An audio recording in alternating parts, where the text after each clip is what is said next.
సాధారణంగా కరెంటు బిల్లులో మనం వాడిన యూనిట్ల ఛార్జీలు కాకుండా ఫిక్స్డ్ ఛార్జీలు, కస్టమర్ ఛార్జీలు, ఎలక్ట్రిసిటీ డ్యూటీ, సర్ఛార్జీ, గ్రిడ్ ఛార్జీ ఇలా రకరకాల ఛార్జీలు ఉంటాయి. అసలు ఇవన్నీ ఏంటి అని ఎప్పుడైనా ఆలోచించారా? మొదటిది, కరెంటు బిల్లులో వేసే కస్టమర్ ఛార్జీని సర్వీసెస్ ట్యాక్స్ అని అంటారు. ఇది కేటగిరీల ఆధారంగా ఉంటుంది. కరెంటు వాడినా వాడకపోయినా డిస్కామ్లకు ఈ ఛార్జీ చెల్లించాల్సిందే.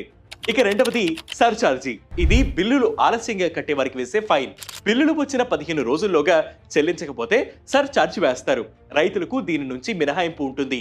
ఇక మూడవది ఎలక్ట్రిసిటీ డ్యూటీ, అంటే కరెంటుపై ట్యాక్స్. రైతులకు మినహా ప్రతి వినియోగదారుడు తప్పనిసరిగా దీనిని చెల్లించవలసిందే.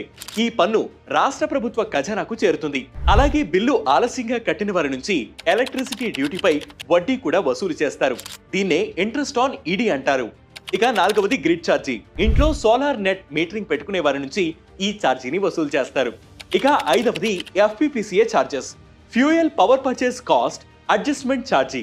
కరెంటు ఉత్పత్తి చేసే బొగ్గు లేదా ఇంధన ధరలు పెరిగినప్పుడు ఆ సుంకాన్ని ఈ కేటగిరీలో చూపిస్తారు. ప్రతి 3 నెలలకోసారి ఎఫ్పిపిసిఏ ఛార్జీలను మారుస్తారు. ఇక ఆరవది ట్రూ అప్ ఛార్జీలు.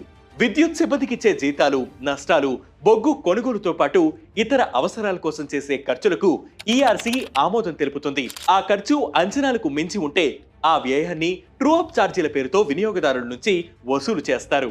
ఇక మీటర్ ఆగిపోయినా, ముందు నెలలో బిల్లులు సరిగ్గా జనరేట్ కాకపోయినా ఆ ఛార్జీలను షార్ట్ ఫాల్ ఛార్జీల రూపంలో చూపిస్తారు. ఇవి కాకుండా వ్యాపారులు ఫ్యాక్టరీ నుంచి urban cess, water conservation cess పేరుతో ఈ ఛార్జీలను వసూలు చేస్తారు. ఇంట్రెస్టింగ్ గా ఉంది కదా?